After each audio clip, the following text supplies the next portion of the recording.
Canada dumps US oil markets. China and EU win big. This headline isn't hyperbole, it's happening right now.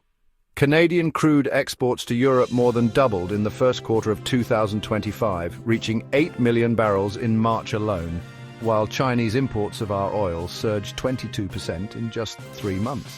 The numbers don't lie. Canada is actively shifting its massive energy resources away from America.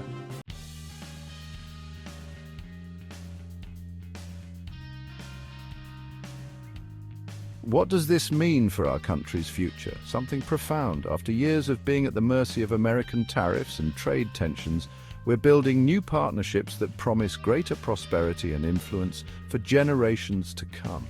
This energy pivot isn't just about today's bottom line. It's about the legacy we leave for our children and the stronger, more independent Canada we're creating.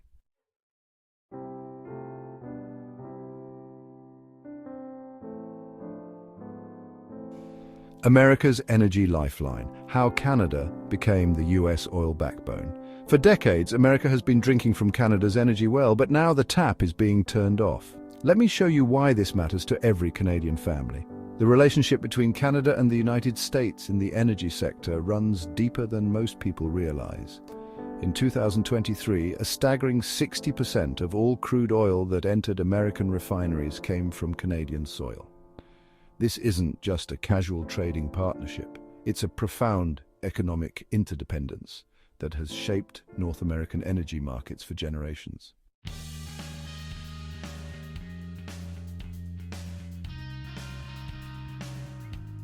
But here's where things get interesting. The US refining industry, particularly along the Gulf Coast and throughout the American Midwest, wasn't just buying Canadian oil because it was convenient. These massive industrial complexes were specifically engineered and constructed to process the distinctive heavy crude that flows from Canadian oil fields. American refineries literally built their business model around our resources. This specialized infrastructure created what energy economists call a captive market, a situation where Canadian producers had little choice but to sell to American buyers. Think about it, massive pipeline networks flowing southward, refineries calibrated precisely for our product, and the simple reality of geography made alternative markets nearly impossible to reach.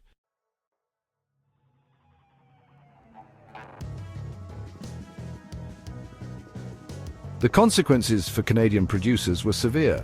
While American refineries captured enormous value-added profits from processing our crude, Canadian companies were forced to accept discounted prices compared to global market rates. For every barrel of oil that crossed the border, American companies pocketed margins, while Canadian producers settled for whatever price the US market dictated. This arrangement survived for decades because it offered stability, if not equality.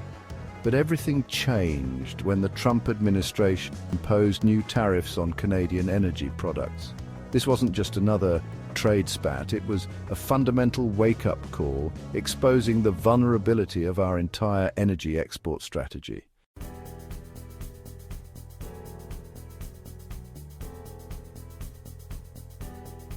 Suddenly, Canadian policymakers and energy executives faced an uncomfortable truth. Depending so heavily on a single export market left us exposed to dramatic policy shifts completely outside our control. The tariffs highlighted just how quickly decades of partnership could be upended by changing political winds in Washington. The response from Ottawa was swift and substantial. The Canadian government launched an ambitious $6.5 billion support plan designed specifically to help Canadian exporters break free from US market dependence. This included $5 billion allocated for accessing global markets and another $1 billion dedicated to agriculture exports, a clear signal that Canada was ready to fundamentally rethink its trade relationships.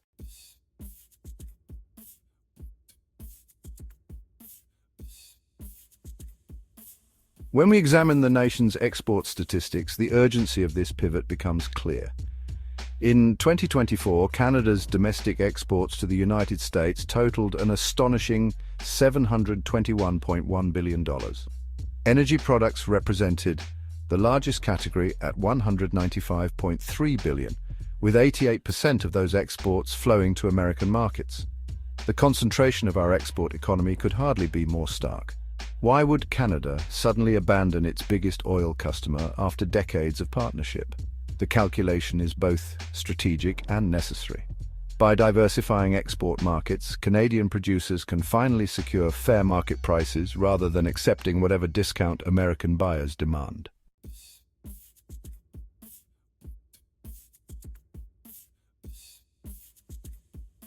The regional dynamics of this energy relationship reveal even more about America's dependence. U.S. refining operations are divided into 5 Petroleum Administration for Defense Districts, or PDDs.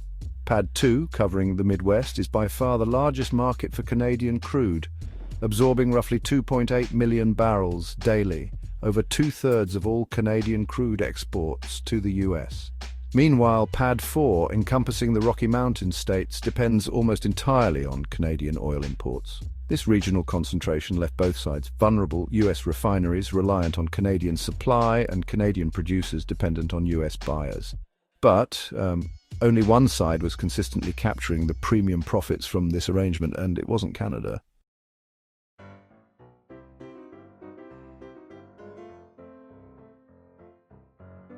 Quick pause. If you're enjoying this video, we'd really appreciate it if you could like and subscribe to the channel.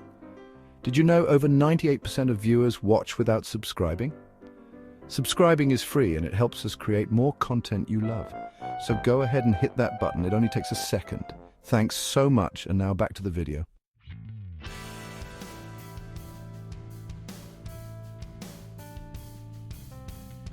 The China Gambit inside Canada's $1.5 billion energy revolution. That imbalanced partnership is now facing its most serious challenge yet, and it's coming from halfway around the world.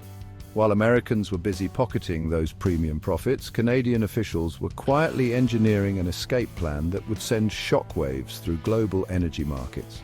A groundbreaking $1.5 billion agreement between Canada and Chinese petrochemical giant Rangxiang Prochemical has been deliberately kept out of headlines, but it represents nothing less than an energy revolution.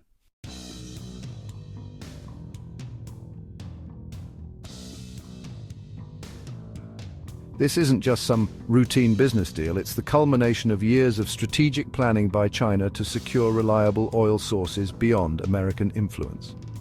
The agreement with Suncor establishes a direct energy highway from Alberta's oil sands straight to Asian markets, fundamentally altering North American energy dynamics that have stood for decades. What makes this partnership particularly powerful is the perfect match between Canada's resources and China's capabilities. Chinese refineries are specifically designed to process the heavy, sour crude that flows from Canadian fields, creating a natural partnership that American refineries can no longer take for granted. The sophisticated approach includes flexible, free on-board contracts that American buyers never offered, giving Canadian producers the adaptability they've always wanted but never received from their southern neighbor.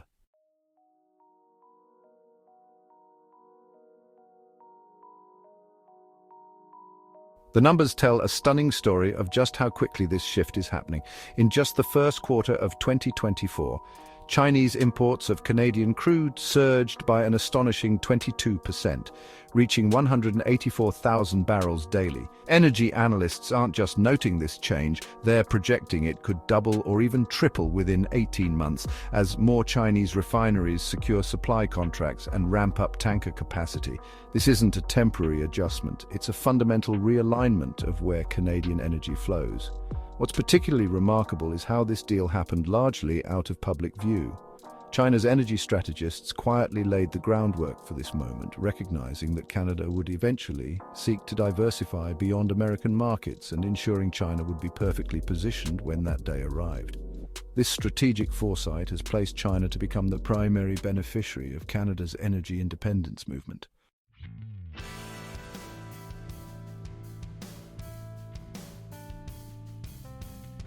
The structure of this deal goes far beyond simple barrels and dollars. While specific volumes aren't fully disclosed, we know the agreement includes guaranteed purchase commitments over multiple years, creating the stability Canadian producers have sought for decades. This isn't just about selling oil, it's about securing Canada's energy future through market diversification. Indigenous communities with ownership stakes in Canadian energy infrastructure stand to benefit enormously from this pivot. For the first time, these communities can participate in truly global markets rather than being captive to a single American buyer, creating economic opportunities that simply didn't exist before.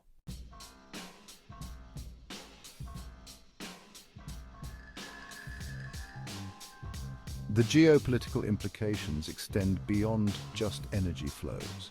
China has been strategically reducing its holdings of United States Treasury bonds while simultaneously increasing Canadian energy investments. This isn't coincidental. It signals a coordinated effort to reshape global economic relationships, with Canada now positioned as a critical piece in China's long-term resource security strategy. The $1.5 billion agreement represents a direct challenge to decades of American energy dominance in North America. The deal's sophisticated structure provides the kind of flexibility and market access that American refineries simply never offered Canadian producers. For Washington policymakers, this represents a significant geopolitical setback. The assumption that Canadian oil would always flow south has been proven demonstrably false.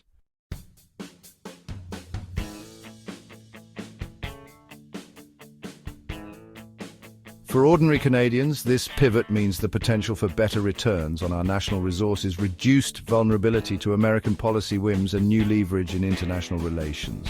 By creating competition for Canadian energy, the deal fundamentally changes the power dynamics that have defined North American energy for generations.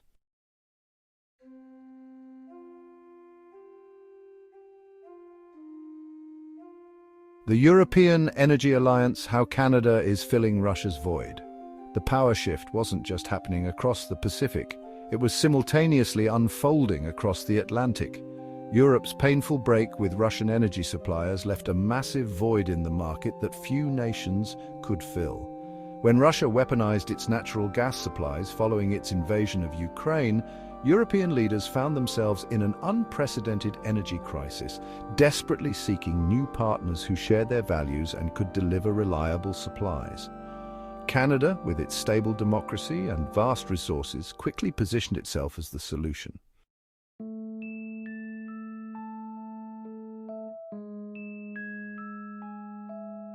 What makes this story particularly fascinating is the timing.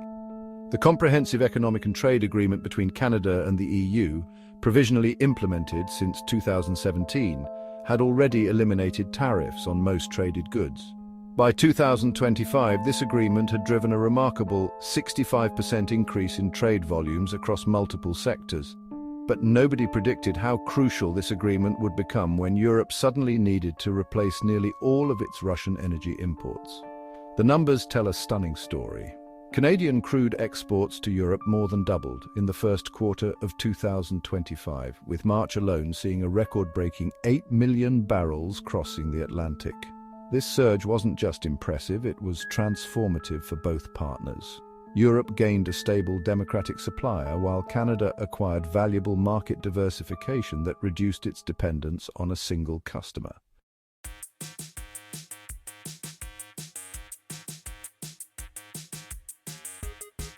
Behind these massive shipments lies a strategic alliance that goes far beyond crude oil. Take the groundbreaking Canada-Germany Hydrogen Alliance, where the Canadian government committed $300 million to support clean hydrogen development and trade. This investment isn't just about selling energy. It's about helping Germany decarbonize its industrial sector while creating a reliable hydrogen supply chain stretching across the Atlantic. German officials matched this commitment with similar financial backing, demonstrating both countries' dedication to this partnership. The alliance enables Canadian companies to penetrate the German market with clean hydrogen and ammonia products, giving Germany stable access to these crucial resources. These commitments are further reinforced by policy frameworks established through a 2021 Memorandum of Understanding and a Declaration of Intent signed in 2022.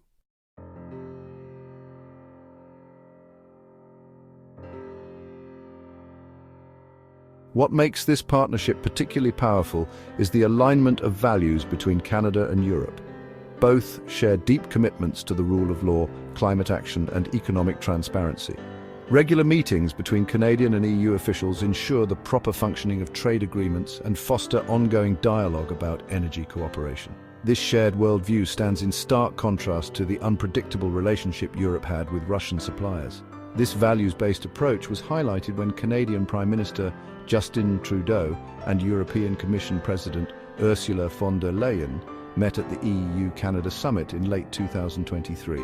There they agreed to lay the foundation for a reliable hydrogen supply chain between Canada and the EU, including developing common approaches to standards and certification.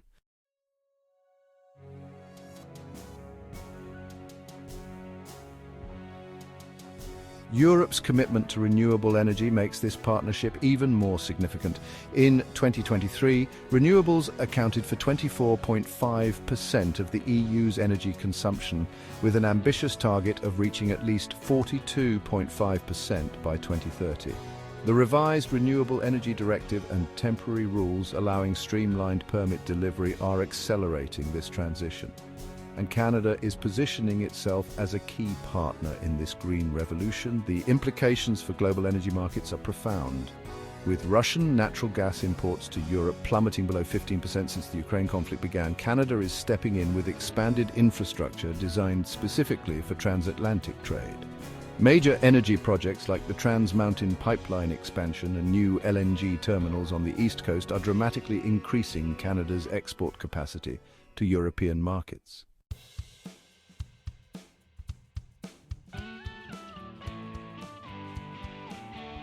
For Canada, this partnership represents far more than simply selling commodities. It establishes the country as an essential global energy partner at precisely the moment when reliable, values-aligned suppliers are most needed. By providing Europe with an alternative to Russian energy, Canada has transformed itself from a regional supplier into a global energy powerhouse with influence in markets across both major oceans.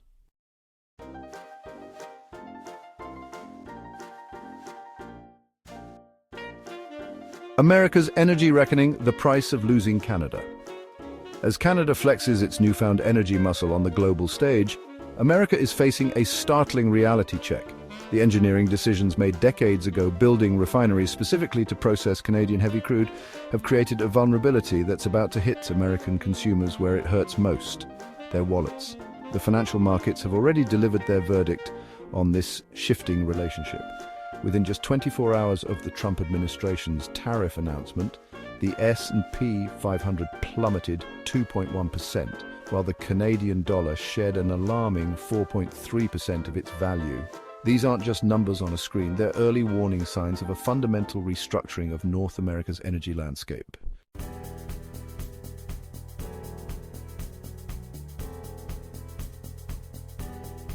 American refineries now face an impossible choice. They can either pay premium prices for the Canadian oil their facilities were designed to process, or undertake expensive, time-consuming retrofits to handle crude from alternative sources. What makes this particularly challenging is that US refineries have literally hit the ceiling on processing domestic light shale oil. They're already exporting around 4 million barrels per day of their own crude because they simply can't refine it all. The regional vulnerabilities are even more concerning when you look at specific areas of the United States. In the Rocky Mountain states, a curtailment of Canadian supply would likely create immediate oil shortages. These refineries are landlocked and entirely dependent on Canadian crude. There simply aren't alternative pipeline networks ready to fill the gap.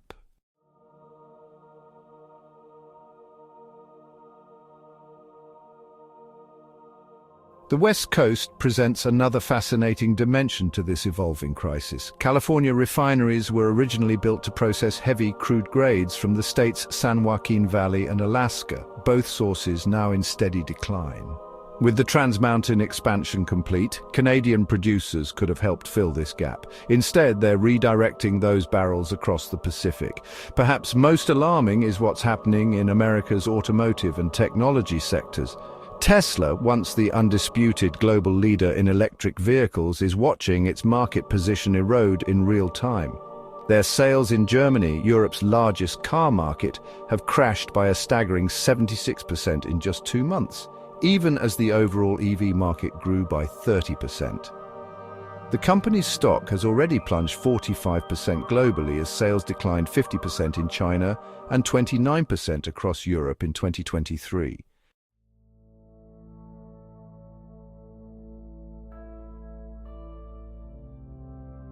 These market shifts aren't happening in isolation. They're directly connected to Canada's strategic pivot toward new energy partnerships with Europe and Asia, the very markets where Tesla is losing ground. As these regions strengthen their ties to Canadian energy suppliers, American clean tech companies are finding themselves increasingly outmatched. The economic pain for everyday Americans is projected to arrive swiftly and severely. Economists forecast a 1.8% jump in US inflation within just 6 months as energy costs rise and supply chains adapt to the new trade realities. For the average American household, this could translate to approximately $100 per month in additional energy costs, a significant burden at a time when many families are already struggling with high prices.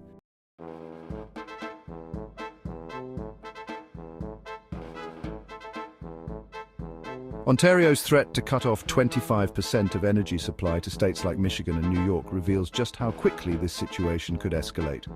The province has also hinted at restricting nickel exports, a mineral critical for US tech and automotive industries. If implemented, companies like General Motors could face production halts alongside Tesla's existing troubles. The most immediate consequence is already taking shape: America's increasing dependence on oil from geopolitically complex regions. Some US refineries are already securing new supply contracts with Middle Eastern and Venezuelan producers as Canadian exports find homes in more lucrative markets.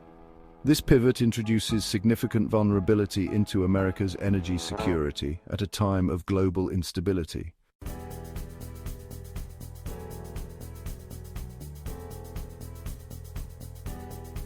What's particularly remarkable is how this energy recalibration is affecting the broader trade relationship.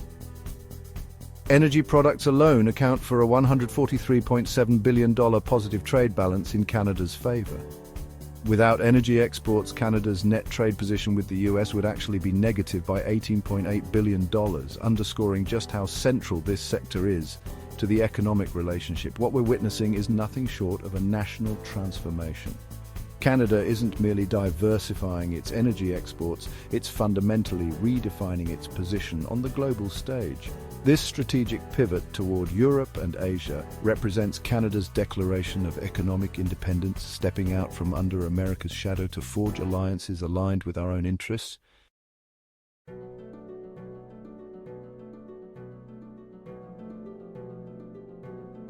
The implications extend far beyond balance sheets. This shift positions Canada to amplify its international influence, securing not just today's prosperity but our children's future as well. Enhanced partnerships through agreements like CETA aren't just trade deals, they're the foundation of a more resilient, sovereign Canada. The question now isn't whether we can change course, but whether we have the courage to continue.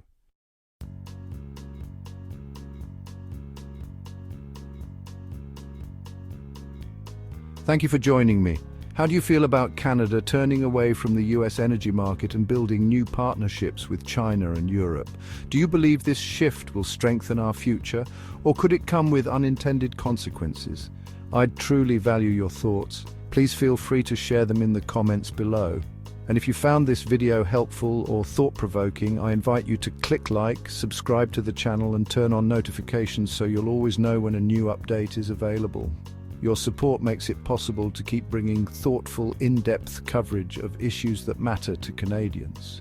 Interested in learning more about Canada's evolving place in the world? Simply select one of the videos now showing on your screen.